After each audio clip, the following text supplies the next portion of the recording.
Sabe, existe um fenômeno psicológico muito peculiar, na verdade, Uhum. que atinge a grande maioria das pessoas na véspera de um aniversário, assim, redondo. Especialmente a chegada dos 30, né? Nossa, sim. A chegada dos 30 é tipo uma sensação quase sufocante de que o tempo, que durante toda a infância e adolescência parecia um aliado, Tinha sabe? um espaço infinito ali para descobrir o mundo. Exatamente, e de repente esse tempo veste uma toga e vira um juiz implacável.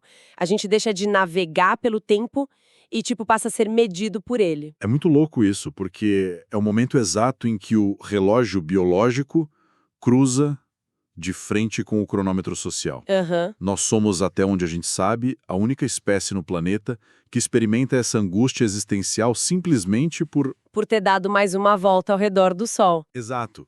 Por completar um número arbitrário de órbitas ao redor do Sol, a gente cria esses marcos temporais e, em seguida, permite que eles ditem o valor das nossas conquistas. E isso molda a nossa própria identidade, né? Com certeza. E olha, o mais intrigante é como a nossa mente tenta materializar essa angústia.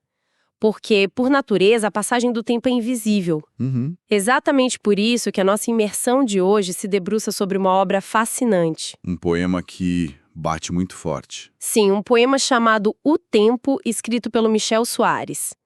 E a nossa missão aqui hoje, para quem está acompanhando a gente, é desconstruir esse texto estrofe por estrofe. Fazer uma análise bem profunda mesmo do significado de cada parte. Isso, porque esse poema faz um trabalho magistral ao dar a textura, cor e peso para essa paralisia existencial. É muito visual. Muito!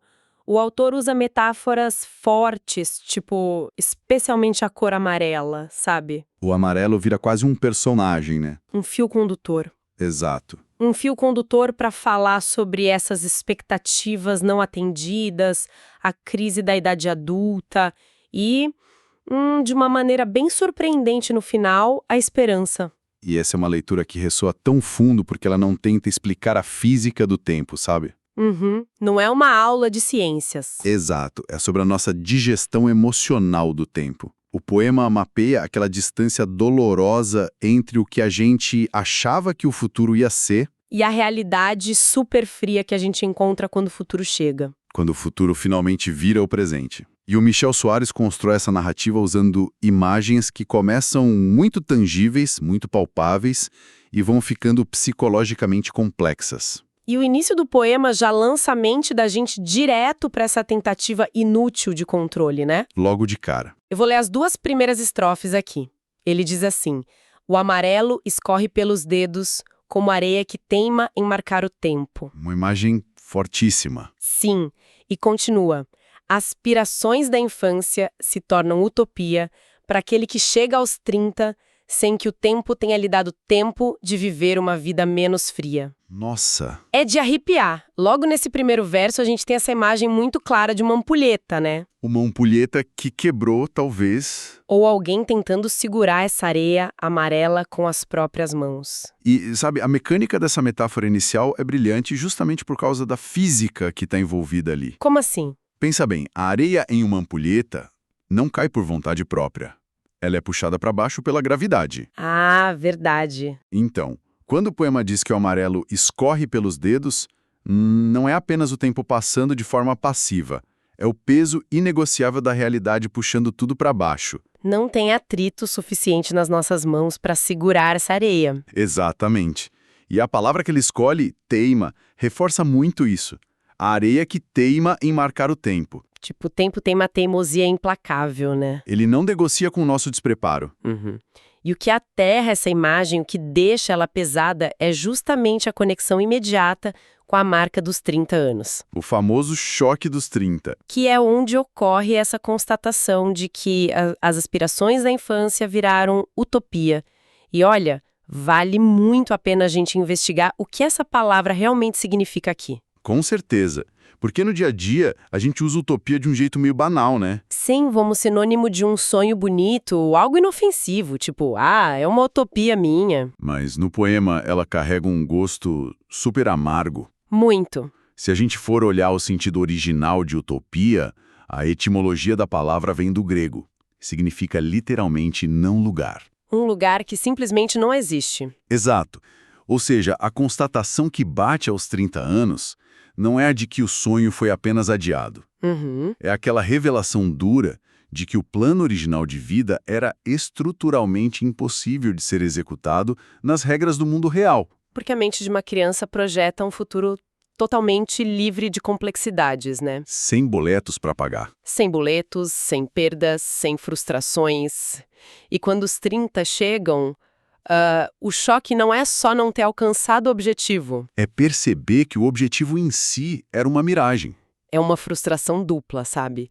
E o poema ainda fala sobre chegar a essa marca sem que o tempo tenha te dado tempo de viver uma vida menos fria. Essa vida fria é dolorosamente reconhecível para muita gente. Sim. Porque, tipo, a gente costuma associar a infância e a juventude a algo quente, sabe? Efervescente. Cheio de energia, cheio daquelas possibilidades que incendeiam a gente. Isso. E, de repente, a areia amarela escorre, a gravidade vence e o cenário que sobra é gélido. É burocrático, né? A vida adulta, quando é desprovida daquelas realizações ideais, ela perde totalmente o calor. Uhum. Essa transição térmica que ele faz é, na verdade, o primeiro grande sintoma da paralisia que o personagem está vivendo. Porque o tempo agiu de uma forma silenciosa. Quase anestésica.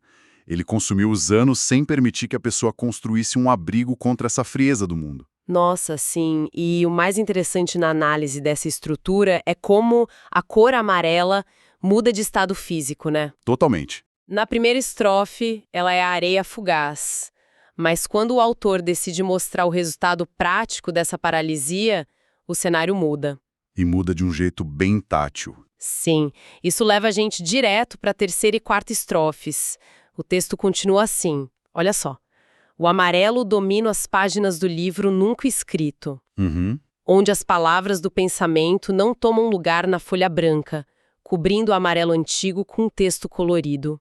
É de uma tristeza palpável. E aí ele diz, o tempo não é suficiente para amadurecer a mente dos que procuram o equilíbrio no mundo dos viventes, deixando que a criança inocente viva para sempre. A areia virou papel velho. Exatamente. A areia amarela virou o amarelo antigo de um papel. E aqui a gente entra profundamente na psicologia da procrastinação e do perfeccionismo também. Com certeza. Porque esse livro nunca escrito é a manifestação física do potencial que não foi realizado. Uhum. A folha de papel, quando ela é nova, ela é branca, o que simboliza tipo uma infinitude de opções. Tudo é possível na folha em branco. Só que o papel exposto ao ar ao longo dos anos, ele oxida, ele amarela. A ação do tempo. Exato.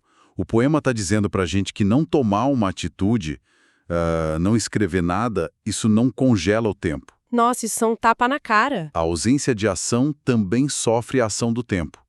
O amarelo antigo domina a página justamente porque a pessoa estava lá, parada, esperando o momento perfeito para agir. Sabe do que eu lembro lendo isso? Aquela experiência super universal de entrar numa papelaria incrível Eu já sei onde você vai chegar. e comprar aquele caderno maravilhoso de capa dura, super caro, com a intenção de fazer anotações brilhantes. E o que acontece? O caderno fica guardado numa gaveta por anos, completamente em branco, porque a gente tem um medo absurdo e irracional de estragar a perfeição daquelas folhas com uma caligrafia feia. Ou com ideias que sejam apenas medianas. Isso! A vida da pessoa no poema virou esse caderno. O medo de não conseguir produzir aquele texto colorido impecável fez com que a própria vida oxidasse. As palavras ficaram todas presas só no pensamento. E esse mecanismo de manter as palavras e os planos apenas no plano das ideias, sabe, isso é um lugar muito seguro. Claro, dentro da nossa mente, o texto é sempre genial. Ele é genial, ele é livre de críticas, ele nunca falha. O problema é que isso impede completamente a interação com o mundo material. Fica paralisado. Sim, e isso se conecta perfeitamente com a estrofe seguinte, que aborda essa dificuldade de amadurecer a mente e a consequência de deixar essa criança inocente viver para sempre. É a raiz do porquê o livro não foi escrito, né? Exatamente. Mas olha, eu acho fundamental a gente questionar essa ideia da criança inocente. Por que você diz isso? Porque vai muito de encontro a um monte de coisa que a gente consome na cultura popular hoje em dia. A gente escuta esse conselho repetido à exaustão de que a gente precisa manter a criança interior viva. Ah, sim, preservar a magia. Preservar a magia, não deixar as responsabilidades matarem a nossa essência infantil.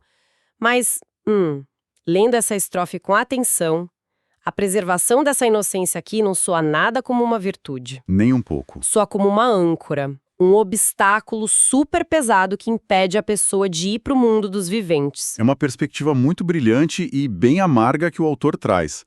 Porque a criança inocente, nesse contexto que o poema desenha, não é aquela fonte de criatividade ou de alegria pura. Ela é, na verdade, um mecanismo de defesa psicológico. E um bem brutal. A criança é a figura que simplesmente se recusa a aceitar que aquela utopia lá do início se perdeu. Ela bate o pé e não quer crescer. Exato. Ela não quer lidar com o mundo dos viventes, porque o mundo dos viventes é bagunçado, é injusto e exige compromissos dolorosos. Tem que pagar boleto, tem que lidar com rejeição. Sim, amadurecer significa aceitar que a folha branca vai sim ser manchada, que aquele seu plano perfeito vai ter um monte de rasuras. Nossa, faz muito sentido. Quem se recusa a aceitar essa imperfeição acaba se blindando nessa suposta inocência. E o preço dessa blindagem é a estagnação completa. É um preço muito alto, né? Muito. O tempo passa para o corpo, que chega aos 30, mas a mente fica ali, presa na ilusão infantil. Então, no fim das contas, a recusa em se adaptar às regras do mundo real faz com que a pessoa fique só assistindo a própria vida envelhecer, nas margens. Perfeito. É quase um diagnóstico de como o perfeccionismo adora se disfarçar de inocência, sabe? É uma ilusão de ótica emocional. E é justamente essa tensão acumulada, essa dissonância entre um corpo que já é adulto e uma expectativa que ainda é infantil, que prepara o terreno para as duas últimas estrofes do poema. Que é quando o poema dá uma virada. Sim, onde a cor amarela ganha um tom, assim, incrivelmente sombrio. É o grande momento de ruptura do texto. O poema pega a gente pela mão e nos leva para o extremo dessa paralisia. O texto traz a seguinte imagem. O amarelo sinaliza o crime, não sobrando lugar para que aos 30 um novo homem se reinvente, dando lugar àquele que atravessou os séculos perdido entre ser ou não gente. É uma mudança de tom muito abrupta, né? Muito. O amarelo começou como uma areia de ampulheta. Depois passou para o papel oxidado. E agora ele vira uma fita de isolamento de uma cena policial. O amarelo sinaliza o crime. A genialidade dessa transição visual está em como ela ilustra de forma perfeita a culpa existencial. O crime aqui, obviamente, não é contra o patrimônio ou contra outra pessoa. É um crime contra si mesmo. É o assassinato silencioso do próprio potencial. Quando a fita amarela sinaliza essa cena do crime, a mensagem implícita que bate na gente é de interdição total. De que passou do limite. Isso. Há um sentimento esmagador de que é tarde demais, de que uma fronteira invisível foi cruzada irrevogavelmente. E aquele peso, né, que ele cita, atravessar os séculos perdido entre ser ou não gente. Isso resume muito a pressão histórica da sociedade sobre cada indivíduo. Totalmente. E o que significa, de fato, ser gente nesse contexto? Porque, lendo assim, soa como se a categoria de ser humano precisasse ser conquistada, sabe? Como se fosse um crachá que você ganha. Isso, através de metas sociais atingidas até os 30 anos. Lembra muito aquela famosa crise de identidade do ser ou não ser do Hamlet. Bem lembrado. Mas aplicada à carteira de trabalho, ao status social, se o indivíduo chega a essa idade e o tal livro está em branco, a sociedade muitas vezes julga que ele não cumpriu os pré-requisitos básicos. Os pré-requisitos para ser considerado gente. Exato. É exatamente isso. O tal cronograma social inventou um molde invisível para as nossas vidas. Ser gente passa a ser sinônimo de ter respostas prontas para tudo. Ter estabilidade financeira. Certezas emocionais inabaláveis. E o poema descreve a experiência horrível de olhar para esse molde e perceber que você simplesmente não se encaixa nele. E a consequência dessa não conformidade, dessa falha em caber no molde, é a falsa sensação de que não sobra lugar para se reinventar. É o fundo do poço existencial. É o ponto máximo de desespero. É acreditar que todas as portas do mundo se fecharam para sempre só porque a dezena da sua idade mudou do 2 para o 3. Mas, olha, eu preciso ser um pouco chata aqui e desafiar a premissa dessa estrofe. Manda ver. Porque, sinceramente, ela adota um fatalismo quase asfixiante, né? É bem pesado mesmo. Essa narrativa de que a porta da reinvenção se fecha aos 30 anos é uma ficção. É uma ficção que nós mesmos, como sociedade, sustentamos. A biologia não impõe isso. A física não impõe isso. Exato, somos nós que criamos essa barreira invisível. E pior, somos nós que decidimos sofrer por não conseguir ultrapassar ela do jeito certo. O poema trata essa idade como se fosse o fim de uma linha de montagem existencial. Olha, é um excelente ponto esse seu.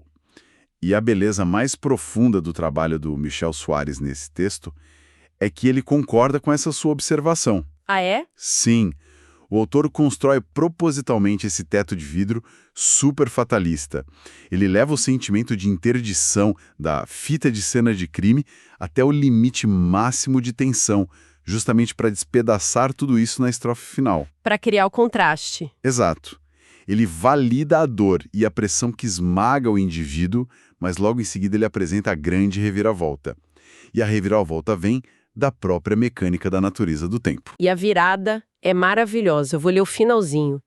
O texto conclui assim: mas o tempo voraz, como pensamento, traz na manhã seguinte o sol amarelo como a semente, que sinaliza na frieza da vida a oportunidade de nascer outra vez, em outro tempo, em outro dia. Nossa, essa mudança é espetacular.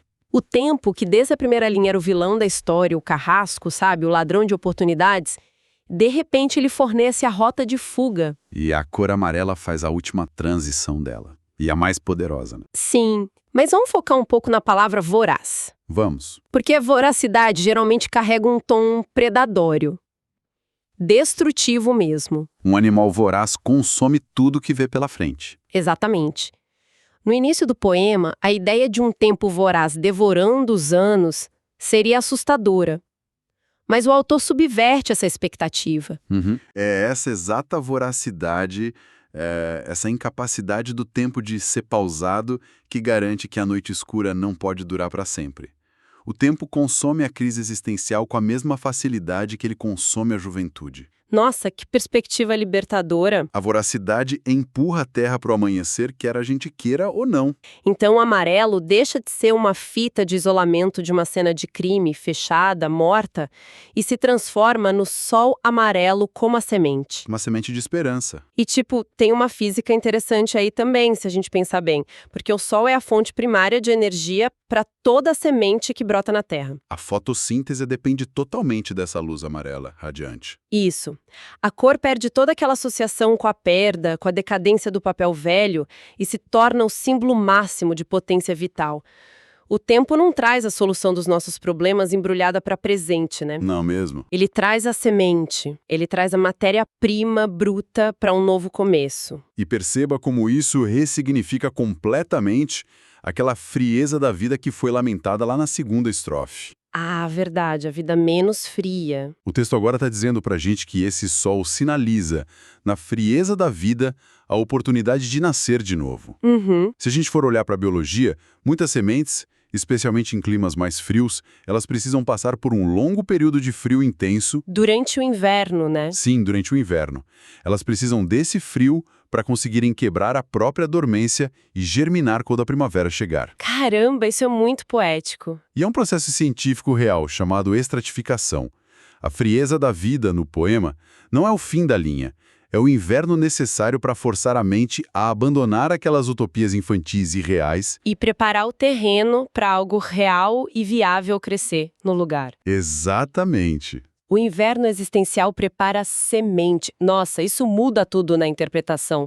Porque se o tempo parasse lá atrás, a gente ficaria congelado naquele crime dos 30 anos. A gente nunca sairia da cena do crime. A voracidade do tempo é o que quebra o gelo. O outro tempo e o outro dia oferecem a chance contínua de, ironicamente, sujar aquela folha em branco que ficou amarelada na gaveta. É o convite para viver de verdade. Então, constatar que as aspirações da infância viraram utopia não é o fim da história. É o exato momento em que a vida adulta verdadeira, ancorada numa realidade possível, tem a chance de começar. E esse é o fechamento perfeito do arco. O poema funciona como um espelho de duas faces, sabe? Como assim? Uma face reflete aquele medo profundo de fracassar aos olhos da sociedade. Mas a outra face reflete o poder inesgotável da renovação diária. Lindo isso. Michel Soares convida quem lê a aceitar que o relógio não tem favoritos. E que as amarras que a gente sente nessa transição para a vida adulta são, em grande parte, construções mentais. Construções que o próprio movimento incessante da vida tem o poder de desfazer a cada amanhecer. A cada sol amarelo. Olha, fica muito claro que existe uma jornada de transformação incrível que fomos convidados a acompanhar ao longo desses versos hoje. Sem dúvida. Se a gente fizer uma recapitulação rápida da engenharia desse texto, a gente vê como a cor amarela estruturou cada etapa desse processo psicológico. Tudo começou com o medo físico e palpável do tempo escorrendo como areia incontrolável, sem atrito. Pelos vãos dos dedos. Isso. E depois, a gente observou esse amarelo estagnar, virando a oxidação das páginas de um livro que a gente nunca ousou escrever. Presos na armadilha de tentar manter uma inocência intocada, que na verdade só nos paralisava. Exatamente. Então a gente passou pela crise aguda, aquele momento em que a falta de ação parece um crime sentenciado pela fita amarela. Onde o indivíduo se sente expulso da categoria de ser humano por não ter batido as metas da idade. Até que, finalmente, a inexorabilidade do tempo resgata a narrativa e traz um sol amarelo gigantesco, não para consertar o passado, mas para plantar algo inteiramente novo naquela mesma terra fria que antes assustava a gente. É uma obra de arte. É um mergulho que tira o fôlego mesmo. Pegar uma crise existencial crônica e traduzir em luz, em papel, em areia e, no fim das contas, numa semente. E pra gente amarrar tudo isso e deixar algo pra quem escuta pensar. Vale a pena refletir sobre aquela armadilha da folha em branco, né? Com certeza. Porque, ao longo da nossa vida, existe uma pressão colossal para que as nossas decisões sejam imaculadas, perfeitas. O que faz a gente guardar cadernos limpos em gavetas metafóricas enquanto os anos passam lá fora. Mas e se o envelhecimento desse papel, o tal amarelo antigo do livro nunca escrito, não for, na verdade, um atestado de derrota? Nossa, e se as folhas perfeitas e brancas da infância forem frágeis demais ou escorregadias demais para conseguirem absorver as cores fortes, imprevisíveis e, caóticas de quem realmente experimenta viver o mundo real? É um ótimo questionamento. É possível que a gente precise que a nossa própria ilusão de perfeição envelheça e amarele um pouco. Só um papel que perdeu aquele brilho intocado da expectativa ideal está verdadeiramente pronto e maduro. Pronto para receber a caligrafia bagunçada. Sim. Os arranhões e as belas imperfeições da nossa reinvenção diária, sempre debaixo do sol amarelo do amanhã.